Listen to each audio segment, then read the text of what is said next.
Good afternoon. और आज हम लोग पेपर 4 का अनुशासन डिसिप्लिन के बारे में पढ़ेंगे और साथ में जानेंगे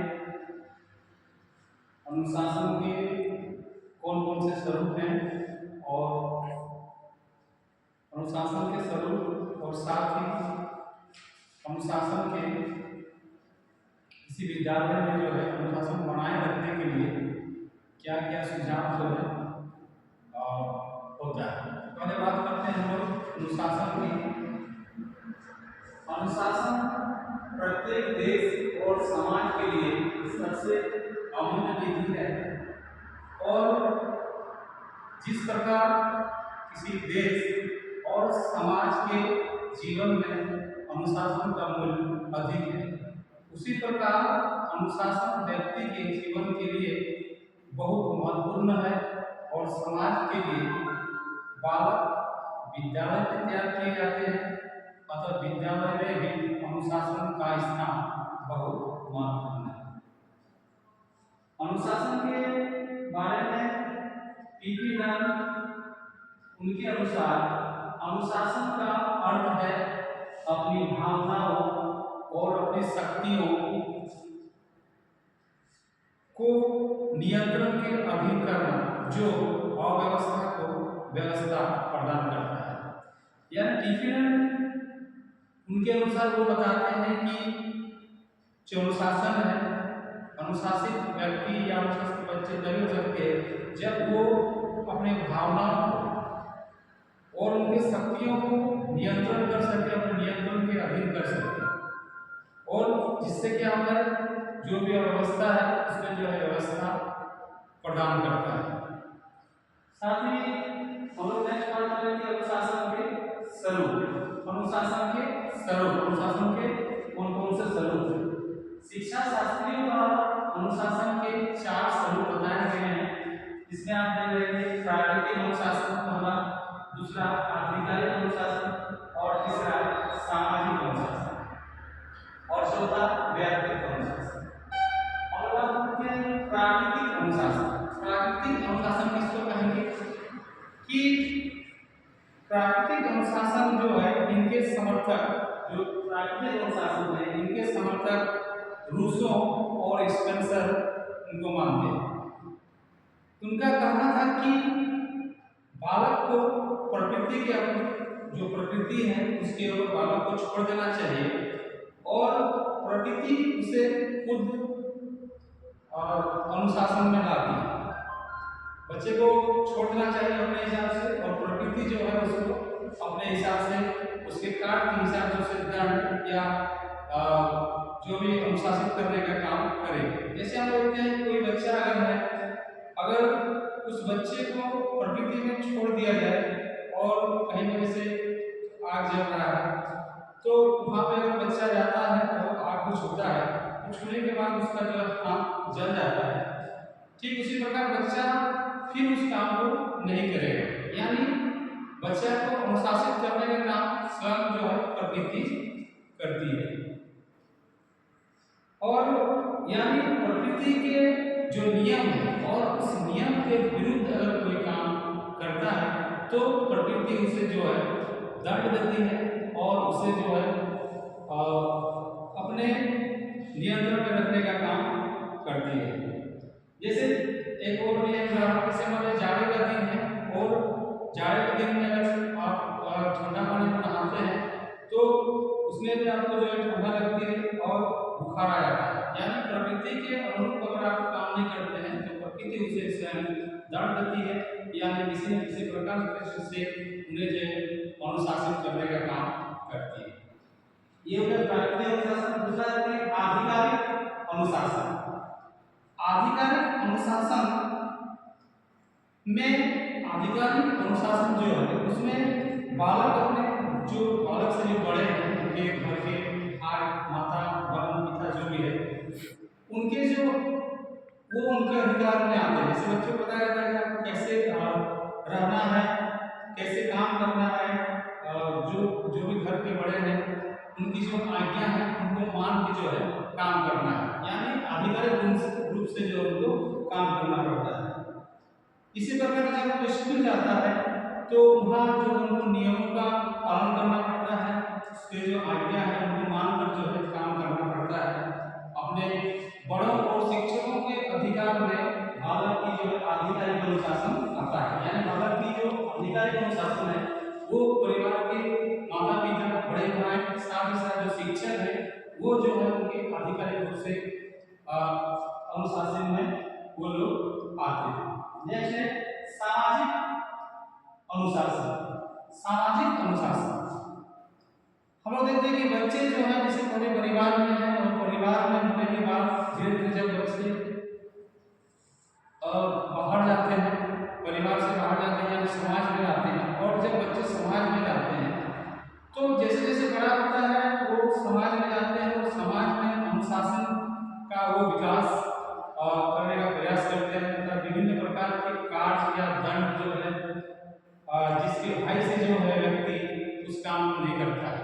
जैसे समाज में जाने के बाद कुछ हम लोग को जैसे कुछ अगर अच्छा काम करता है बच्चा तो समाज जो है उसे पुरस्कृत करती है या उसके मान सम्मान किया जाता है। वही आप समाज में रहते हुए यदि कुछ ऐसा काम करते हैं तो समाज जो है आपको दंड देगा, यानी आपको समाज से आपकी प्रशंसा नहीं की जाएगी, आपकी निंदा की जाएगी।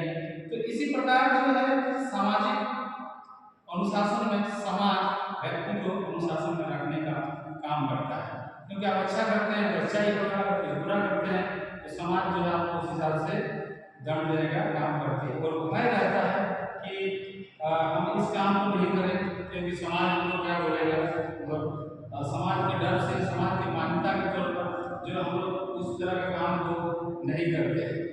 तो उस प्रकार जो है सामाजिक अनुशासन जो है स्थापित होता है। नेक्स्ट आपका है व्यक्तिगत अनुशासन। व्यक्तिगत अनुशासन को हम लोग आत्म अनुशासन यानी सेल्फ डिसिप्लिन या आत्म नियंत्रण कहा जा सकता है। ये अनुशासन उस समय प्रारंभ होता है जब कोई व्यक्ति जो है पूर्ण रूप से वो परिपक्व हो जाता है और वो इस अवस्था में पहुंच जाता है कि व्यक्ति का पूर्ण मानसिक विकास होता है और वो अच्छे या बुरे में अंतर समझने लगता है और उसमें आत्म अनुशासन का विकास हो जाता है और वो जो उनका काम है उसको करने का वो करता है। और वो भी बुरे कार्यों को इसलिए नहीं करता है क्योंकि वो समाज से डरता है और इसलिए दूसरों की दृष्टि से वो अपने आप को निम्न समझा जाना चाहता है। इससे अच्छा व्यक्ति बनने की इच्छा होती है और इच्छा को पूरा करने में आत्मनियंत्रण की सहयोग होती है।